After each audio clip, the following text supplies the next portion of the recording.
Hey everybody, today we are going to be continuing our discussion of the Godfather saga and move into the Godfather Part 2.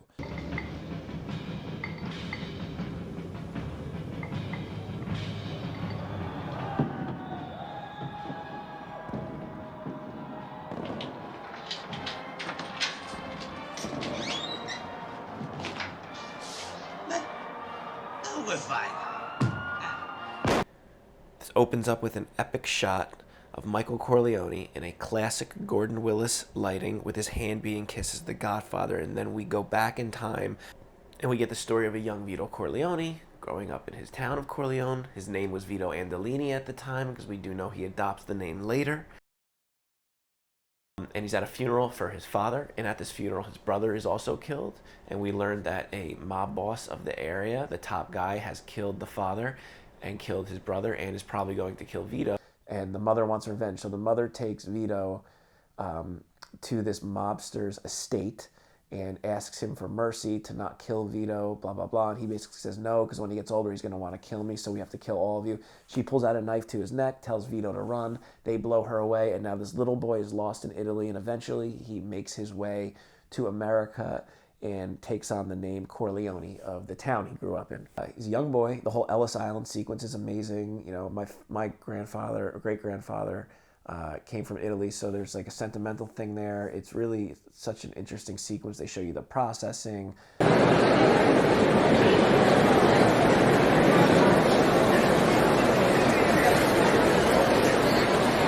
And eventually, in a really cool shot, we got young Vito Corleone in his room on Ellis Island, or we assume it's Ellis Island, and he's looking out the window at the Statue of Liberty, and we hear a young boy singing once he sits down, which brings us into the current Michael Corleone timeline. It really feels just like a continuation of the first movie, a perfect continuation.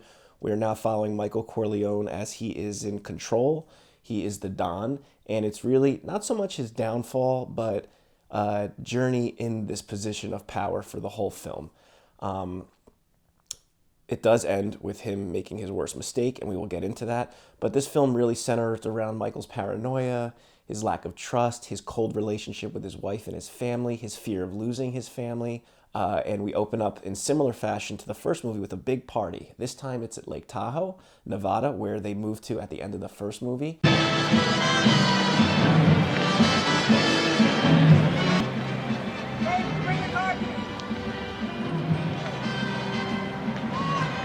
And here Michael meets with a slimy senator. Well, they're all slimy. They're all criminals. And as Michael states to him, we're all part of the same hypocrisy here. But he meets with the senator, and the senator tries to squeeze him for everything he's got. Because I intend to squeeze you. I don't like your kind of people. I don't like to see you come out to this clean country in your oily hair. But Michael, being Michael, is cold and calculated, and that's not going to go the way, the senator expects. My offer is this. Nothing. We meet Connie again, and she's, gallivanting with another guy, and we get this sense that her lifestyle is pretty, out there and lack of stability, no money. She comes to Michael again for money, and he tells her just to stay with him. The mother's still around. She's older, but she seems to be having a good time. You have Fredo, who once again is painted, since it's his character, as the weak, fool. He's got a date at this party who's out of control, one he can't handle. So Fredo gives Michael the word, and Michael handles it and has this woman removed. About your mama. These daters are crazy when it comes to their wives. Michael says that if you can't take care of this, I have to. I think you better. Never marry a wife. They treat their wives like shit. I didn't mean to say wives. Oh, welcome. Tom is still not as involved as Michael as he had been in the first movie. Tom Hagen, the concierge. And there's a reason why Michael's keeping him apart from the family business. There's a reason why he's keeping things secret, and we learn later on the reason why. There's a little bit of a sweet moment at this party. You have Michael and Kay dancing. It seems like they're, having a good time, and, they're happy, but there is an undercurrent going on as Michael falls deeper and deeper into the hole of being the Don and further away from his family. Later in the night, Michael comes in the house, he says something to Kay. He's looking at a drawing that his child gave him, and he looks out the windows, and the blinds are open, and all of a sudden, boom, machine gun fire. Michael drops to the floor, crawls over, grabs Kay, protects her, and this is a big deal, and this kicks off The Godfather Part 2, the assassination attempt of Michael Corleone, and who did it. So we're not sure. All the lights in the compound go on, the security dogs are set loose, and Michael's mission now is to figure out who did this and why they did it. So now Michael pulls Tom aside and tells him, listen, I've always thought of you as a brother. And the reason I kept things secret from you is because if you knew about these things, I wouldn't be able to trust you like I do now. And Tom, being the brother and loyal brother that he is, adopted brother or whatever, he feels like he's part of the family. And he says to Michael, I always wanted to be thought of as a brother by you. Mikey, a real brother. So Michael says to him, I want you to be the Don while I go to Cuba. I'm going to go talk to Hyman Roth, and I think I know what's going on. Protect my family. You're in charge of everything. And Tom takes this to heart, and it's kind of a beautiful moment in the darkness of this criminality. But as Michael heads off, says goodbye to his son, blah, blah, blah, and heads off to Cuba, Tom's outside giving orders because they found a couple guys, and they think they're onto something. So a lot of the main characters in The Godfather 2, a lot of the main players is you have Michael Corleone, obviously. You have Kay, his wife. I guess she'd be a major character here. You have Frankie Pantangeli. You have Frankie Pantangela. You have Hyman Roth. You have Johnny Ola. You have Fredo. These are really the main characters in this film, the driving force of the plot in this film. And the whole point of it is Michael's trying to figure out who sent the assassination attempt on him in the beginning. Now, he thinks it's Frankie Pantangeli at first, or he makes us think it's that at first. There's a lot of mind games here because Frankie, early on in the film, when he meets with Michael at the party, he kind of goes on a drunken rant. How do you talk to Hyman Roth? Blah, blah, blah. Your father was this, your father was that. So he seems very angry. Your father did business with Hyman Roth. Your father respected Hyman Roth. But your father never trusted Hyman Roth or his Sicilian messenger boy, Johnny Ola. Ma tu mi scusato. Because he wants permission to kill the Rosado brothers, these guys that he's having feuds with back home in New York. I want to earn my family without you on my back. And I want those Rosado brothers dead. No. Mort. So Michael, after the hit, goes to see Frankie Pantangeli, screams and yells at him, in my home where my children sleep. In my home! In my bedroom where my wife sleeps! Where my children come and play with their toys. But he knows it's not Frankie. He knows it was Hyman Roth. So he wants Frankie's assistance to take out Hyman Roth. And when he meets with Hyman Roth, Hyman Roth is very sneaky as a mobster. I heard you had some trouble.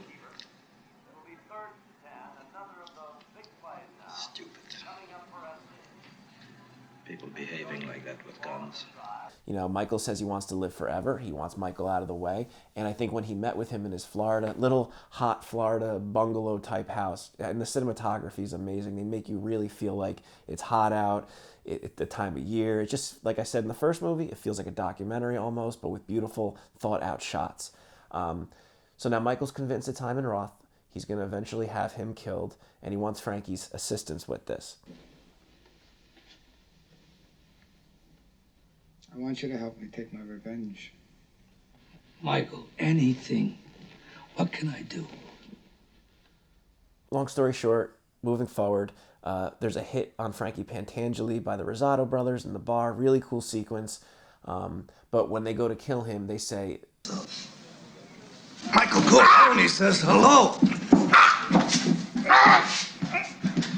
giving him the idea as he dies that Michael turned on him. But lo and behold, as the hit was going on, a cop comes in wondering what's happening, and all hell breaks loose, shootout, men flee, and Frankie's still alive.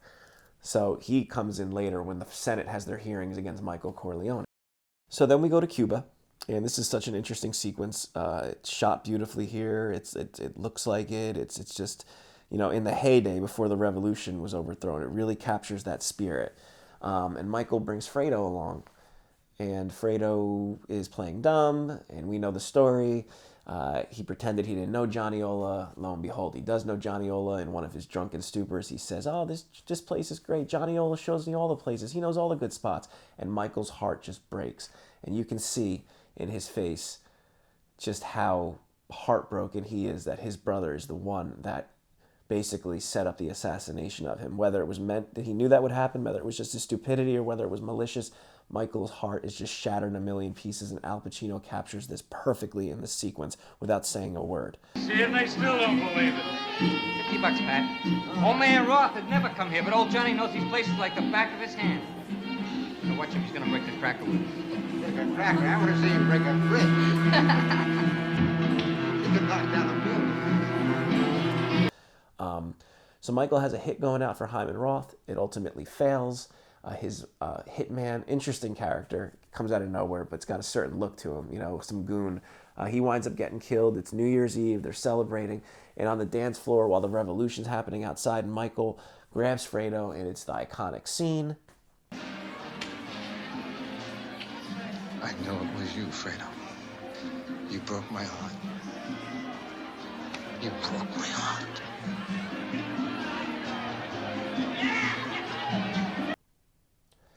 And at this moment, I don't know if Michael knew he would kill Fredo, because he does pull up later and says, "You're still my brother. Come with me. There's nowhere else to go." So Fredo runs off. Michael winds up coming home, and Tom gives him the unfortunate news that Kay had a miscarriage and the baby is dead. And Michael, all he wants to know if it was a boy. At one point, Michael goes and sees his mother for some advice about, family and keeping your family together. And it's interesting because his father, as much of a mobster and criminal he was, he did have a slightly moral compass when it came to family and how important it was. And he says to Johnny Fontaine, "A man who doesn't spend time with his family is no man." So, and Don Corleone says, "A man who doesn't spend time with his family is no man." And you could actually see that in Michael almost. He hasn't spent time with his family. His father raised a big family. There's a lot of happiness, a lot of joy, aside from the mob aspect of it. And his mother doesn't, it's like a foreign concept for her that you lose your family. So Michael's grappling with that. And this brings us to the moment where he confronts Kay about, things will get better, blah, blah, blah. I'm sorry. And, she said she's leaving. She comes in and says, "I'm taking the kids and I'm leaving." And he's like, "Listen, I know, it's all right." And then he basically, in his own power, says, "You think you're going to take my kids? You think that'll be at all possible? Do you know who I am? You think I can let that happen?" And he brings up the miscarriage and says, basically, "I know you're upset by that." And she laughs and she says, "No, it wasn't a miscarriage. It was an abortion, Michael. I had the baby killed. I killed it." Michael, you are blind. It wasn't a miscarriage. It was an abortion. An abortion, Michael. Just like our marriage is an abortion. Something that's unholy and evil. I didn't want your son, Michael. I wouldn't bring another one of your sons into this world. It was an abortion, Michael.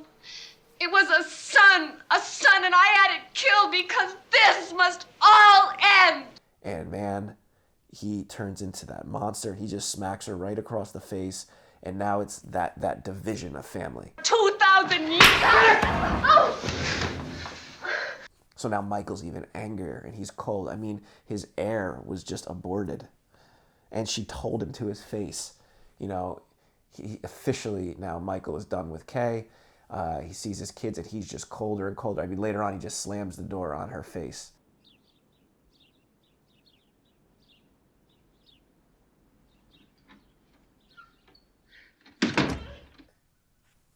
In this cut, in the anthology cut, it starts in the beginning, but in this cut, there are flashbacks to a young Vito Corleone, and then you're in old school New York, and this is where Robert De Niro takes over, and he's so young in this movie, and he just does such a good job as this kind, but tough, strong, strategic family man, and his wife's played by this beautiful, I don't know the actress, but she's beautiful, and she fits the role perfectly, and it's just about his journey in that old-time New York to his rise to power, where he meets Clemenza, he meets Tessio, he takes out the Black Hand, Wet My Beak, the guy with the white suit. You have that whole beautiful sequence. The cinematography is incredible, as it always has been. Gordon Willis. You have the set design. It really feels like you were transported into the early 1900s of New York, the way early 1900s. The actor who plays Clemenza is fascinating. You have the little sequence where Clemenza throws Vito the guns and says, take care of these, and it's his hook to bring him into the world.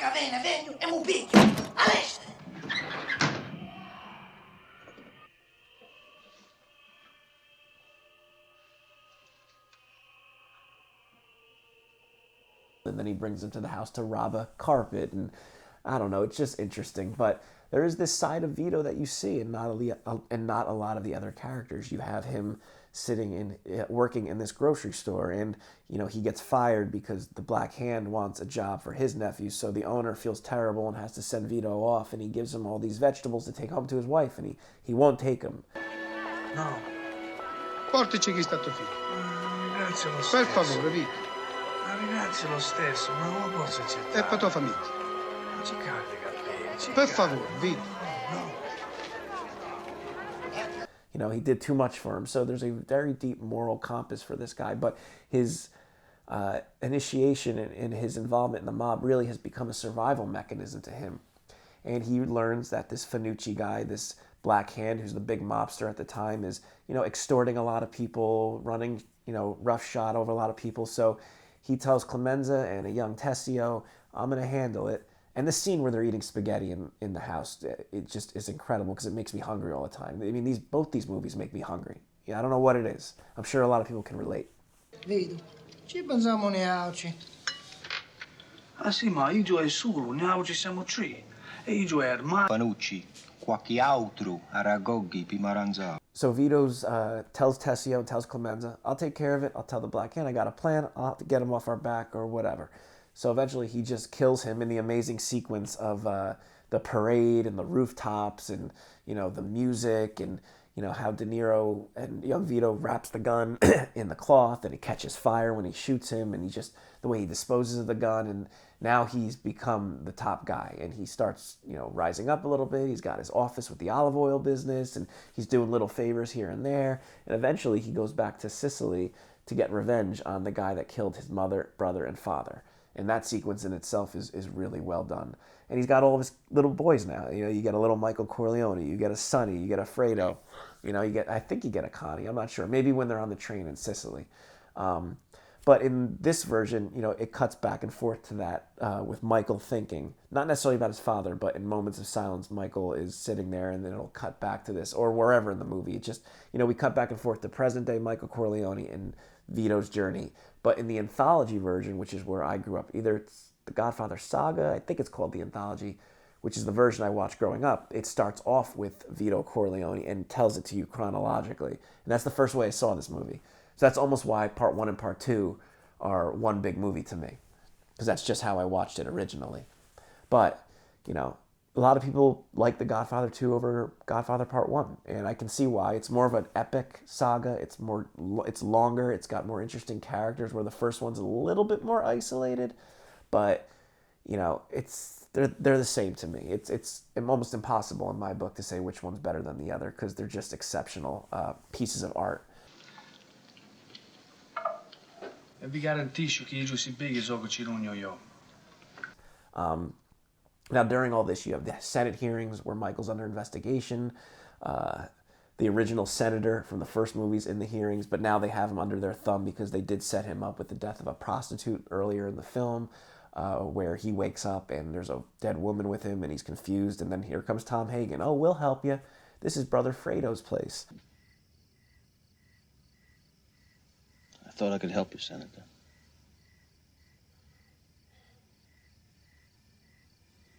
Hagen?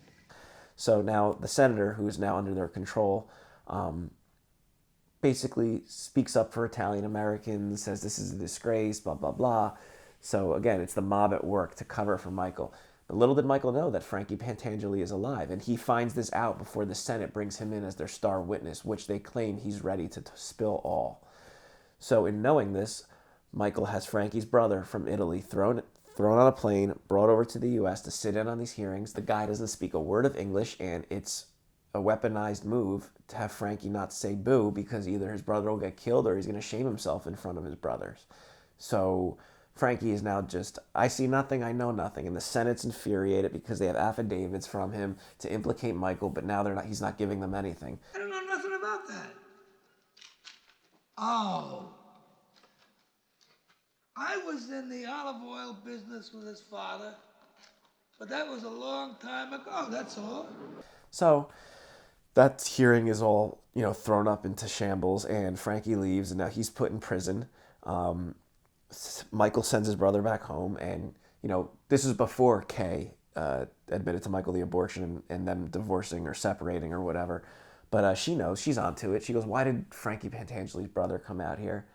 Oh, he wanted to see him. So she knows more lies, more criminality. It's just a world and a web of lies, and she wanted no part of it. And maybe she went to it a little bit of an extreme by killing the child. But, this is the product of this world. This is what happens. Nothing good comes of this. They could have all the money in the world, but at the end of the day, you're rotting yourselves from the inside out. And it shows. Tom goes and visits Frankie Pantangeli in prison, convinces him to kill himself. He slits his wrists in a tub. And at the end of the film, Michael has, pretty much descended into the mob tyrant that he is. So Michael meets with Fredo once again at the house. Fredo's sitting in a chair, and it's a really sad, tragic conversation. He basically wants to know from Fredo who did this, who told him what to do. And this whole time you're thinking that, Michael's going to forgive this guy. It's his stupid brother. He even says to Tom earlier, he goes, I want him to know that, it wasn't his fault. He was misled. It's all right. He just wants to talk to him. So he meets with him, gets the information out of him that he wants. And, Fredo goes off on his little rant. I'm your older brother, Mike, and I was stepped over. That's the way Pop wanted it. It ain't the way I wanted it. I can handle things. I'm smart. Not like everybody says. So he gets his information and tells Fredo, you're nothing to me now. You're not a friend. You're not a brother. I don't want to see you around the hotels. When you come visit our mother, I want to know in advance so I don't have to see you. And it's just really heartbreaking. It's his only brother left. I mean, his sister's around, but it's just not the same dynamic. Fredo, you're nothing to me now. You're not a brother. You're not a friend. I don't want to know you or what you do. And it's the real sin of it, because in Cuba, Michael and Fredo have this really sweet moment where they're getting along, they're having a drink, and, Fredo says, why couldn't we have done this before? I wish it was more like this. And there's a little bit of guilt there because he knows what he did. And now he's getting along with the brother that he had almost killed. Now, I don't know if Fredo knew they would kill him, but he's stupid enough to give them information that would lead to that without knowing it. So he basically tells Fredo, I want nothing to do with you. I want nothing to do with you. Get out of my sight. Leave. Bye. And he tells Rocco, basically, I want nothing to happen to him while my mother's still alive. And you're like, oh man, is this guy really going to kill and hit his brother? Yeah. So eventually the mother passes away. They have the funeral. Michael comes in and he gives Fredo a big hug. Michael, Fredo's in the house with Mama. He asked for you and Tom said you wouldn't see him.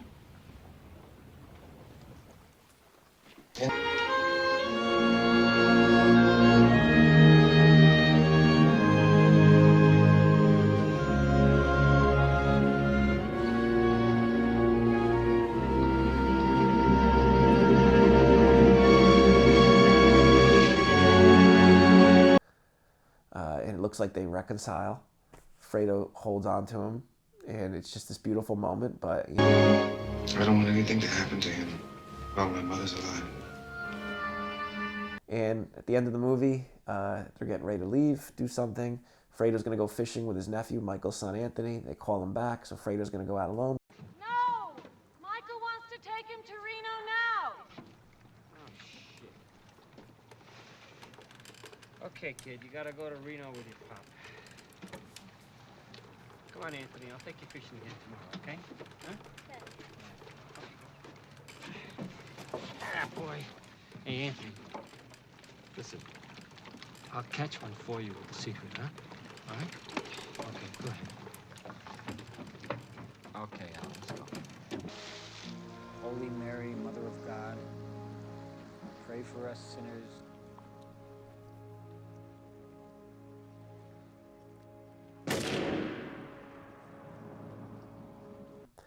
And you hear the gunshot. And on top of this, you also have this coinciding with the cut of Hyman Roth finally getting killed, and unfortunately Michael's henchman Rocco being killed, and Frankie Pantangeli's suicide, which I had mentioned earlier. So everything in this film is kind of culminating to this point, and obviously with Fredo's death. And that's Michael's biggest, if not only, mistake in that world, was having his brother executed. Because at the end of this movie, you have such a beautiful moment where it flashes back to when... Nice. Nice. Like your father's heart on his birthday. Yeah, that's swell, Mike. Congratulations. That's right, encourage him. Go on, give me a drink. Go on. You gotta understand that your father has plans for you. Now, many times, he and I have talked about your future. Talk to my father about my future. My future. Mikey, he has high hopes for you. Well, I have my own plans for my future. Once you go to college, you get stupid. You're really stupid. He's here. Come on. Uncle Sam, Come on. Come on. Stupid. But there's some achievement he has, and Fredo's the only one who congratulates him and says, "That's good, Mike." So it's like a Shakespearean tragedy that his only brother that really loved him and understood what he wanted to do and was kind of innocent and good is the brother he has killed because he made a grave mistake earlier on. And it's Michael's downfall. But in his mind, the Sicilian thing, the mob thing, he can't forgive his brother for what he did to him. It's the ultimate betrayal. But Michael took things too far. And I'm not going to talk about the third movie, but, that is Michael's downfall, is the killing of his brother. Not right away, but it was a definitely a jump on the moral declination of him. But this movie's got an incredible score, like the first one. It is the first movie. It's the perfect extension of the first movie. So to me, it's all the same movie. But like I said, I will divide it up for this video and the video prior to this, Godfather 1. So if you haven't seen it, go check out The Godfather Part 2, or watch both movies back to back. Or if you're feeling ambitious, watch this movie from start to finish in order. It's totally worth it.